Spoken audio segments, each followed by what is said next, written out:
Today on the John Ankerberg Show, where did we come from? How did we get here?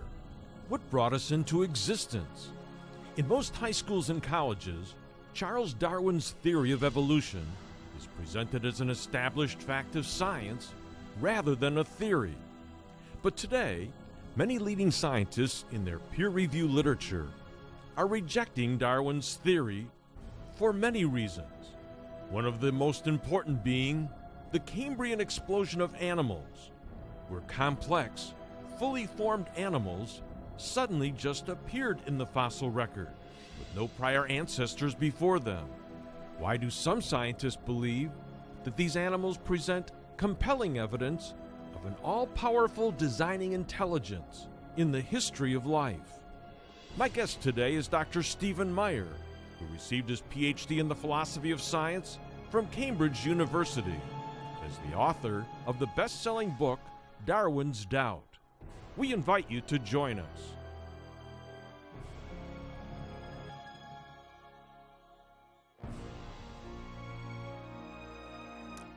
Welcome to our program. I'm John Ankerberg. Thanks for joining me. Our topic is, why are many scientists today rejecting the standard textbook theory of evolution known as neo-Darwinism? And where did the problems with the contemporary evolutionary theory begin?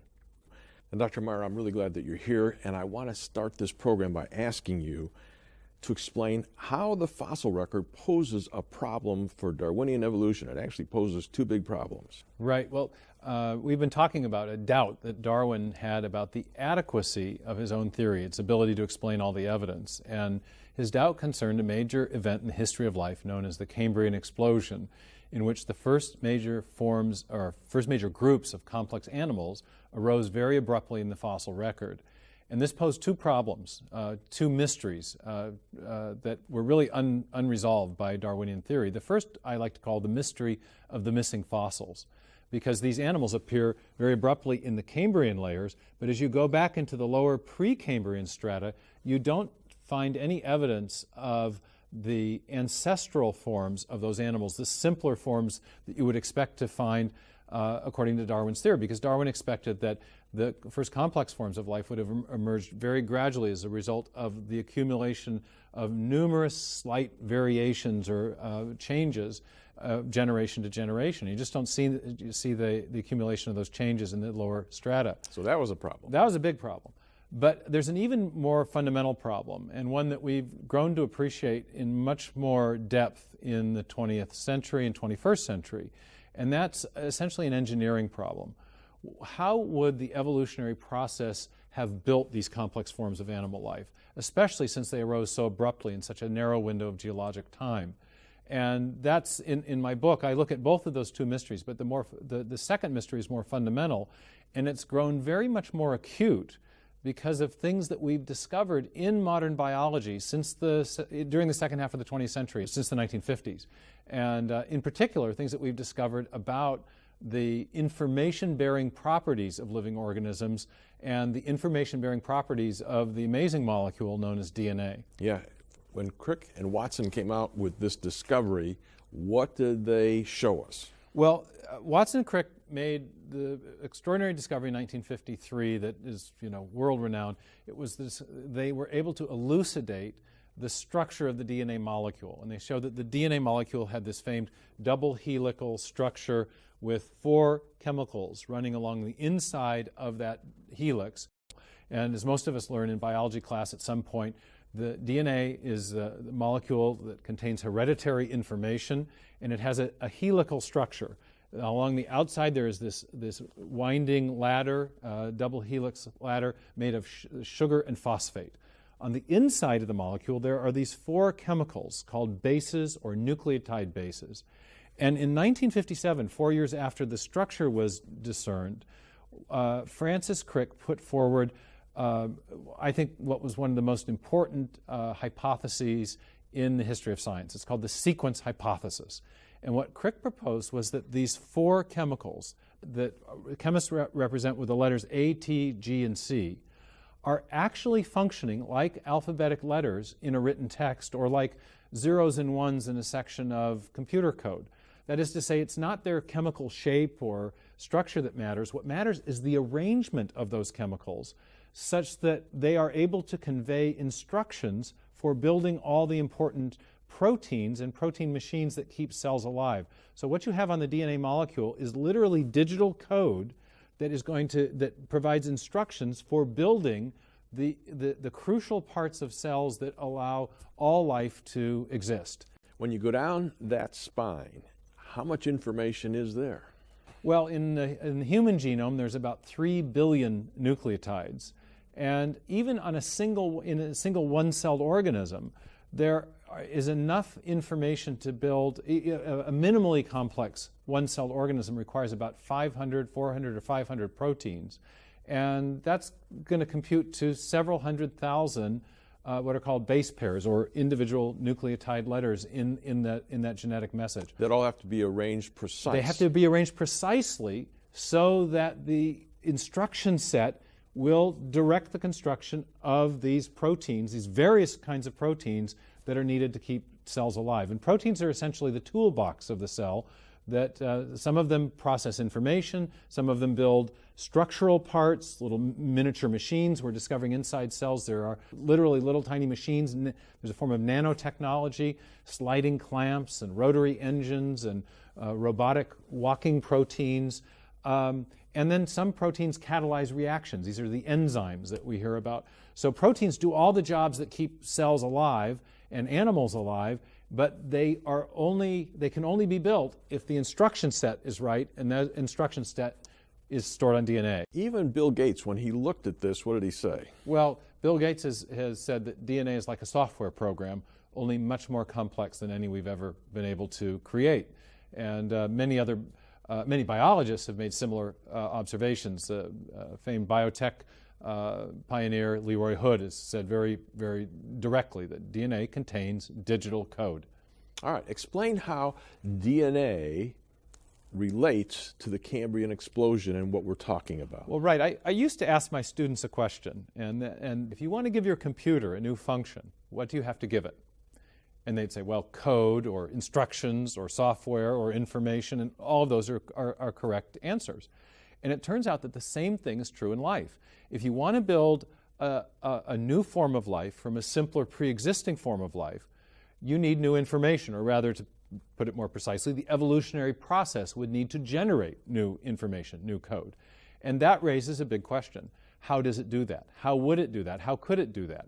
And one of the reasons that's such a big problem, a big question, is that the mechanism, the evolutionary mechanism, the driving force of the evolutionary process is thought to be natural selection acting on random genetic mutation, random changes in the arrangements of A's, C's, G's, and T's, the digital characters in the DNA molecule. Mm-hmm. But what we know from experience of computer code, for example, is that if you start making random changes to digital characters in a message-bearing sequence, you're going to degrade the information that's present in that sequence long before you're ever going to generate something fundamentally new and useful. I mean, just ask yourself a question if you're a computer programmer.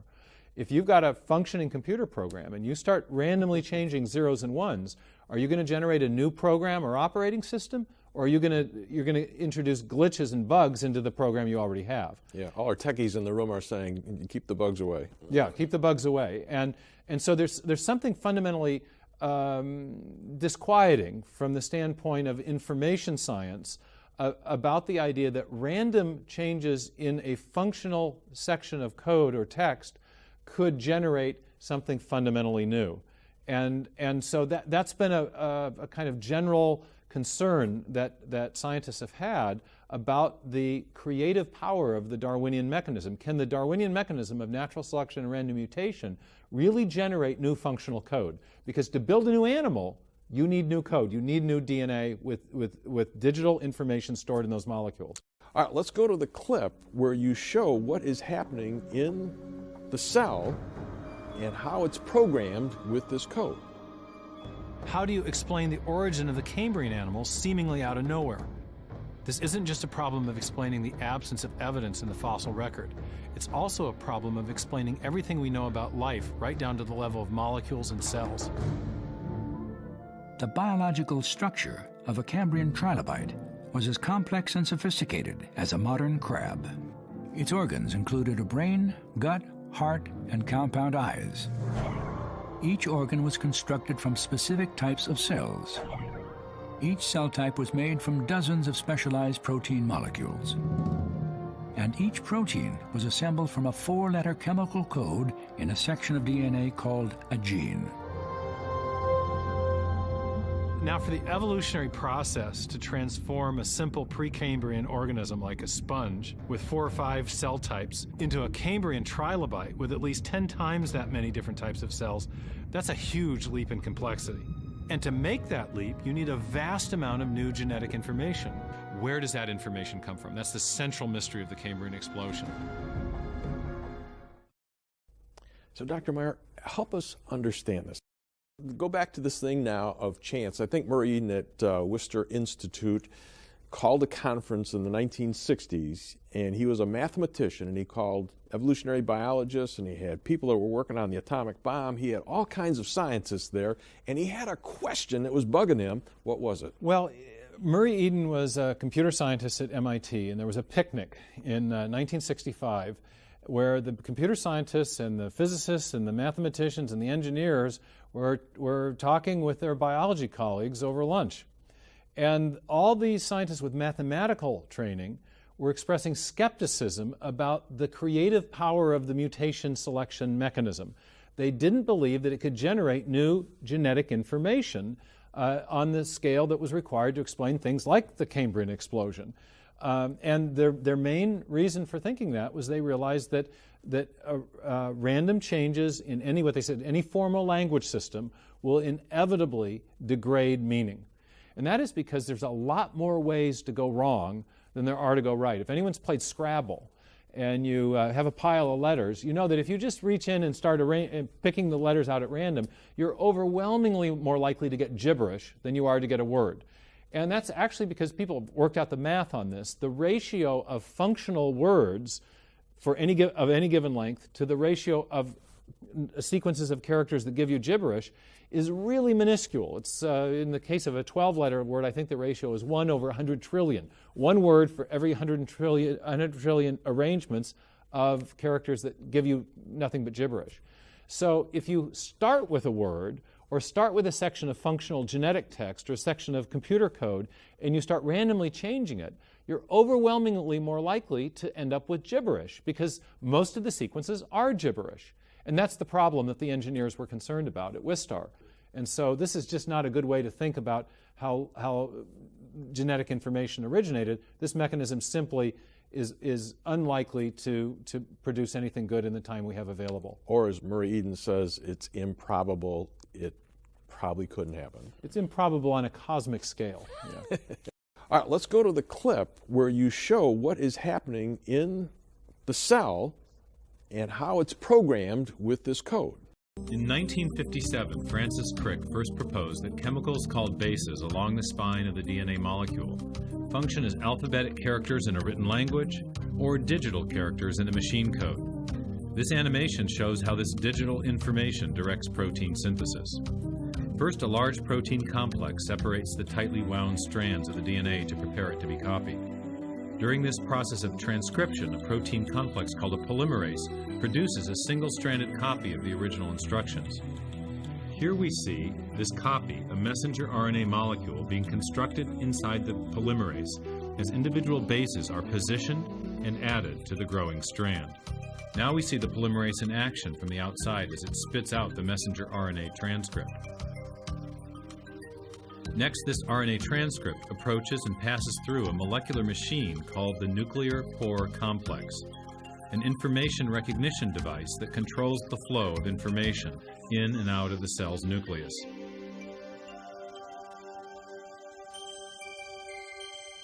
Now we see the genetic assembly instructions on the messenger RNA approaching and arriving at a two-part chemical factory called a ribosome, the site of protein synthesis. As the messenger RNA transcript passes through the ribosome, the process of translation begins. During translation, a mechanical assembly line builds a specifically sequenced chain of amino acids in accord with the instructions on the transcript. These amino acids are transported from other parts of the cell by molecules called transfer RNAs, which link specific sequences of bases to corresponding amino acids. The sequential arrangement of the amino acids determines the type of protein constructed. When the construction of the chain is complete, it is transported to a barrel-shaped machine that helps fold it into the precise shape required to perform its function. After the chain is folded into a protein, it is released into the outer cytoplasm to do its job in the cell.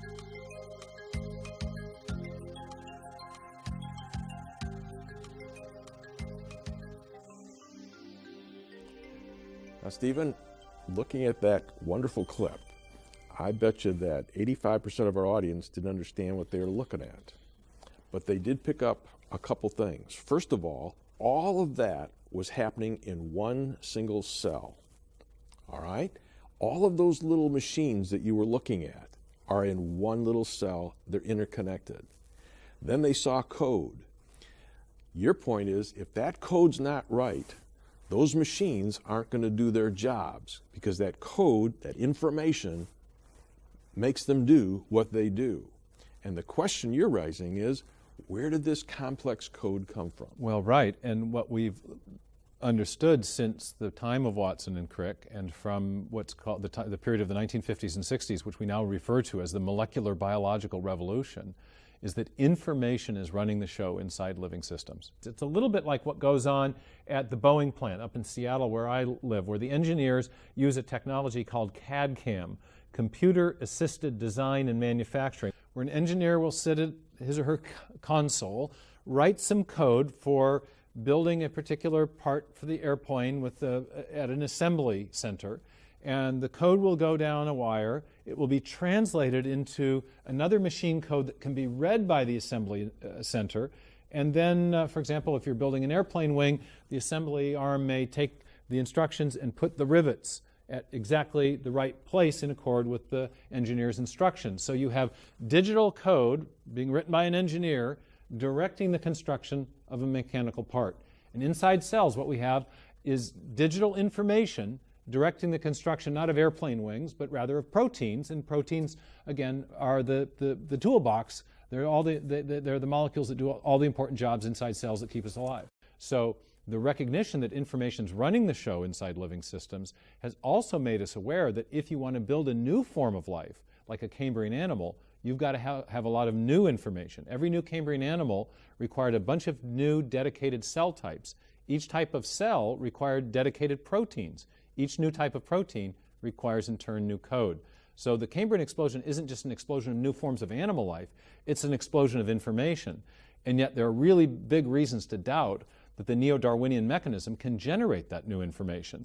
And in my book, Darwin's Doubt, I go into, I explain the math as to why it's so incredibly improbable to think that a random search for new sections of functional genetic text could produce, even on the scale of the entire history of life, even one new gene or protein. Stephen, illustrate that with your story about the thief trying to break into a lock. Let me give you a homespun illustration. Imagine we've got a bike outside the building here, and there is but it's locked with a nice 4-dial bike lock. Is it more likely that a thief will be able to open the lock as a result of a random search for the combination, or is it more likely that the thief will fail?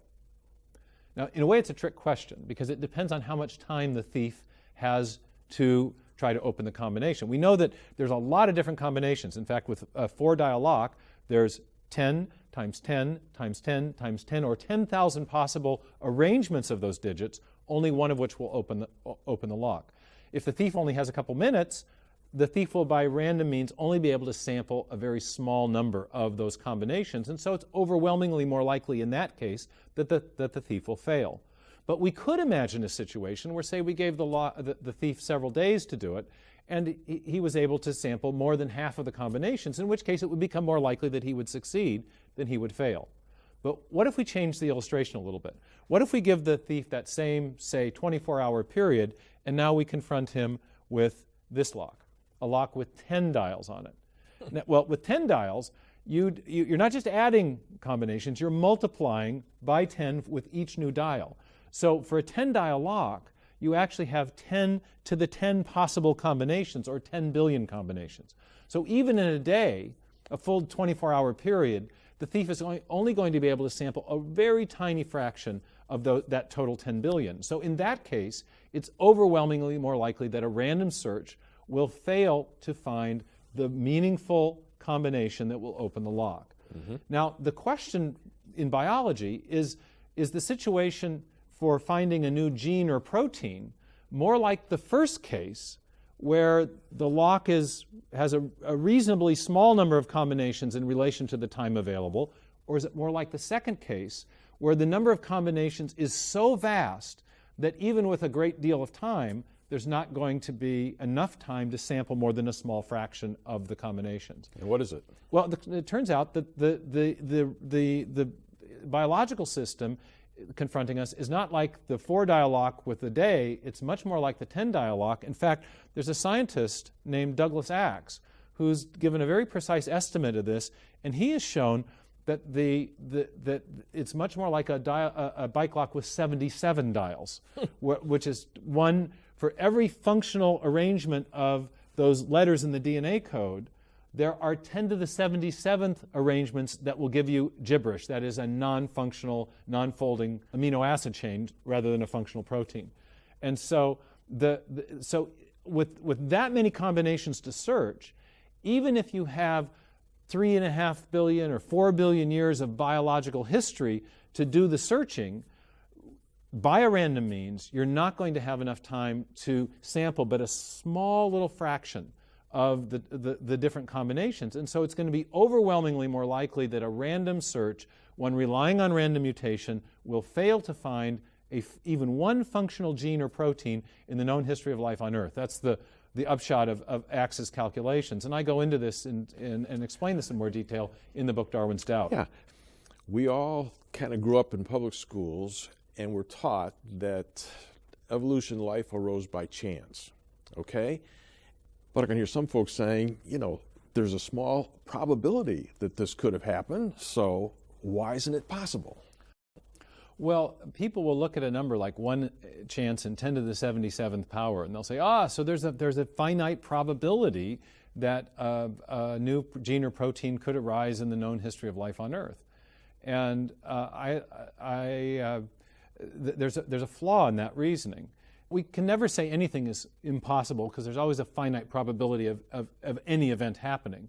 But the question is whether or not this is a good explanation or a bad explanation. And I have an illustration for why this is a bad explanation. There's a famous comic named Jim Carrey who, in a particular movie, is playing a character who's kind of a goober, and he approaches a young lady that he fancies, and he says to her, what are the odds that a girl like me and a guy like you could get together? And he botches his pickup line, and she says, well, not good. And he says, what do you mean not good? Like 1 in 100? And she says, no, like 1 in a million. And he starts jumping up and down, and he gets all excited. He says, so there's a chance. There's a chance. And I sometimes think this is the way our Darwinist friends reason, that just because there's a finite probability doesn't mean that the event is at all likely to happen. And in the case of the idea that random mutations have generated the new genetic information that we need, it's overwhelmingly more likely that such a mechanism will fail than it will succeed. And so the hypothesis that such a mechanism succeeded is actually overwhelmingly more likely to be false than true. So in science, we don't want to choose a hypothesis that's more likely to be false than true. We want the best and most likely explanation. So clearly, we should be looking someplace else other than the Darwinian mechanism to explain the origin of information. Yes, there's a finite probability, but it's overwhelmingly more likely that that is not how it happened, and therefore we should be looking for a better explanation. All right. Now, you've listened to what Stephen has said today, and next week's program, we're going to test this out with what evolutionary biologists are saying today, such as Richard Dawkins. They're saying that life still arose by natural selection and random mutation, and we're going to illustrate what they're saying, and I'm going to let you respond to it next week. So, folks, I hope you'll join us then.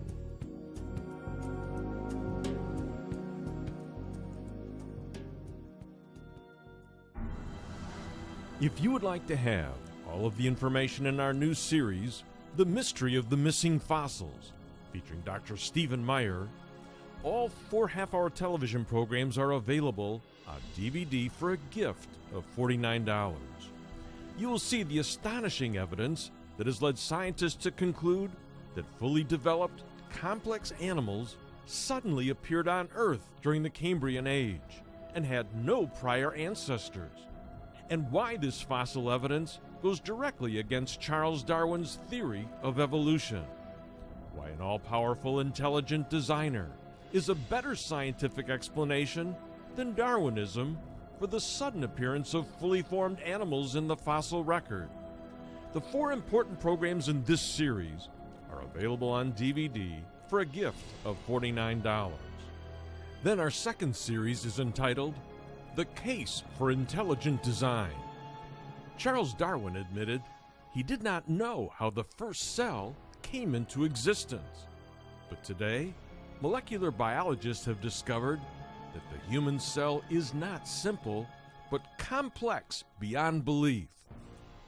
In the nucleus of each cell is the DNA molecule, which contains a storehouse of 3 billion characters of precise information in digital code.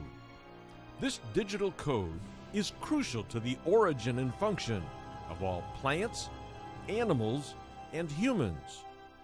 But where did this complex DNA code come from? And is an all-powerful intelligent designer a better scientific explanation than Darwinism for the genetic information found in the DNA molecule? The 4 television programs in this series are also available on DVD for a gift of $49. And then third, we are making available the documentary movie Darwin's Dilemma, which will transport you by state-of-the-art computer animation back in time to one of the great mysteries in the history of life, the geologically sudden appearance of dozens of major complex animal types in the fossil record, without any trace of the gradual transition steps. You will learn of the vast intelligence God used in meticulously creating and designing the first animals. This documentary movie is available on DVD for a gift of $30. And finally, if you wish to order all 3 of these items together, that is both television series plus the documentary movie Darwin's Dilemma, they are available together in a special package for only $100. And to order now, you may call 1-800-805-3030. That's 1-800-805-3030. Or you may order these programs now at our website at jashow.org.